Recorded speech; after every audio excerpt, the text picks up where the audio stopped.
ഏത് മരുന്ന് ഇപ്പൊ ഡയബറ്റീസിന് വേണ്ടി മരുന്ന് എടുത്തിരിക്കുന്ന ഒരു മരുന്നിന്റെ അതിന്റെ ഒരു പ്രിസ്ക്രിപ്ഷൻ ഒരു ബ്രോഷർ ഉണ്ടാകും. ആ ബ്രോഷറിനകത്ത് നോക്കിയ പേഷ്യൻസിനും അവൈലബിൾ ആയിട്ടുള്ള അതാണ്. അതിനകത്ത് ആദ്യം എഴുതിയിരിക്കുന്നത് യെല്ലോ ഇതിന്റെ ഒപ്പം ജീവിതശൈലി, ഭക്ഷണവും എക്സസൈസും കറക്റ്റ് ചെയ്യുന്നതിനോടൊപ്പം ഉപയോഗിക്കാനായിട്ട് മാത്രമാണ് എന്നാണ്. ഇപ്പൊ ഇൻസുലിൻ മിക്സ്ഡാർഡ് എന്നൊക്കെ പറഞ്ഞ് നമ്മൾ സാധാരണ എടുക്കുന്ന ഇൻസുലിൻ ഉണ്ടല്ലോ, അതിന്റെ എടുത്ത് നോക്കിയാലും അതായിരിക്കും. ഏത് ഡയബറ്റിക് മെഡിസിന്റെ എടുത്ത് നോക്കിയാലും അതിന്റെ ജീവിതശൈലി ക്രമീകരിക്കുന്നതിനോടൊപ്പം സപ്പോർട്ടായിട്ട് ഉപയോഗിക്കാൻ എന്നാണ് പറഞ്ഞിരിക്കുന്നത്. ഇപ്പം ഏറ്റവും കൂടുതൽ വർത്താനം സംസാരിക്കപ്പെടുന്ന GLP-1 മരുന്നുകളെ കുറിച്ചുണ്ടല്ലോ. വെയിറ്റ് കുറയ്ക്കാനായിട്ടുള്ള മരുന്ന്, വെയിറ്റ് കുറയ്ക്കാൻ, ഡയബറ്റീസ് കുറയ്ക്കാൻ, ഏറ്റവും വെയിറ്റ് കുറയ്ക്കാനെന്നും പറഞ്ഞാണ്. ഈ മരുന്ന് ശരിക്കും പറഞ്ഞു കഴിഞ്ഞാൽ ആക്ട് ചെയ്യുന്നത് എങ്ങനെയാണെന്ന് ചോദിച്ചു കഴിഞ്ഞാൽ നമുക്ക് വിശപ്പ് കുറയ്ക്കുകയാണ് ചെയ്യുന്നത്. ഈ ഗ്രൂപ്പിലുള്ള മരുന്നുകൾ 1, 2 മരുന്നാണ് അതിലുള്ളത്.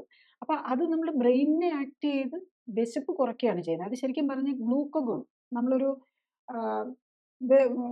ഗ്ലൂക്കഗോൺ ലൈക്ക് ആക്ടിവിറ്റി GLP എന്ന് പറയുന്നതാണ്. Glucagon like inhibitor. അതായത് നമ്മുടെ ഇൻസുലിൻ്റെ തന്നെ വേറൊരു രീതിയിൽ നേരെ ഓപ്പോസിറ്റ് ആക്ഷൻ ഉള്ള ഒരു ഹോർമോണാണ് ഗ്ലൂക്കഗോൺ എന്ന് പറയുന്നത്. അതായത് ഇൻസുലിൻ ഷുഗർ കുറയ്ക്കുമെങ്കിൽ ഗ്ലൂക്കഗോൺ ഷുഗർ കൂട്ടും. അതായത് നമുക്ക് വിശന്നിരിക്കുമ്പം അല്ലെങ്കിൽ നമുക്ക് ഭക്ഷണം ഇല്ലാതെ ഇരിക്കുമ്പം നമ്മൾ എന്തെങ്കിലും ഫിസിക്കൽ ആക്ടിവിറ്റി ചെയ്തുകൊണ്ടിരിക്കുകയാണെങ്കിൽ ഈ ഗ്ലൂക്കഗോൺ ആണ് നമുക്ക് വന്ന് വേണ്ട ഗ്ലൂക്കോസ് തരേണ്ടത്. അപ്പം അതിനെ ഇൻഹിബിറ്റ് ചെയ്യുന്ന രീതിയിലുള്ള ഒരു ആക്ഷനാണ് അതിനകത്ത് വരുന്നത്. അപ്പം ഈ മരുന്ന് നമ്മൾ എടുക്കുമ്പോൾ ഉള്ള പ്രോബ്ലം എന്താണെന്ന് വെച്ചാൽ നമുക്ക് വിശപ്പ് കുറയും. അതിന് ബ്രെയിനുമായിട്ടും ഒക്കെയുള്ള നമ്മുടെ ആപ്പറ്റൈറ്റ് സെൻറ്ററിനെയൊക്കെ കുറയ്ക്കും. അപ്പം നമ്മളുടെ വിശപ്പ് കുറയും. അതുകൊണ്ട് മാത്രമാണ് അപ്പം നമുക്ക് വിശപ്പ് കൺട്രോൾ ചെയ്യാൻ പറ്റാത്തവർക്കാണ് ഈ മരുന്നിൻ്റെ ആവശ്യം വരുന്നത്.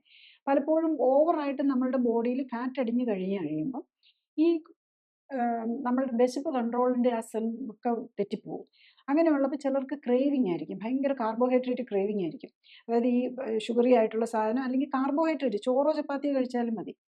അങ്ങനെയുള്ളവർക്ക് അത് കൺട്രോൾ ചെയ്യാൻ പറ്റുന്നില്ലെങ്കിൽ ഒരു ഷോർട്ട് ടൈം ആയിട്ട് അതൊക്കെ ഉപയോഗിക്കുന്നതിന് കുഴപ്പമില്ല. അപ്പം നമ്മൾ ഏറ്റവും പ്രധാനം നമ്മൾ ഈ ഒത്തിരി 100, 130 കിലോ ആയിട്ടല്ല അറിയേണ്ടത്. നമ്മളൊരു 10 കിലോ എങ്കിലും കൂടുന്നതിന് മുമ്പ് തന്നെ നമുക്കറിയാൻ പറ്റണം.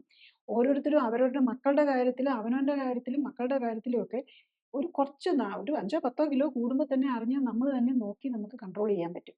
പക്ഷെ ഒത്തിരി കൂടിപ്പോയാൽ നമുക്ക് വീണ്ടും കൊഴുപ്പ് ശരീരത്തിൽ കൂടുന്നതിനനുസരിച്ച് നമുക്ക് വിശപ്പ് കൂടിക്കൊണ്ടിരിക്കും.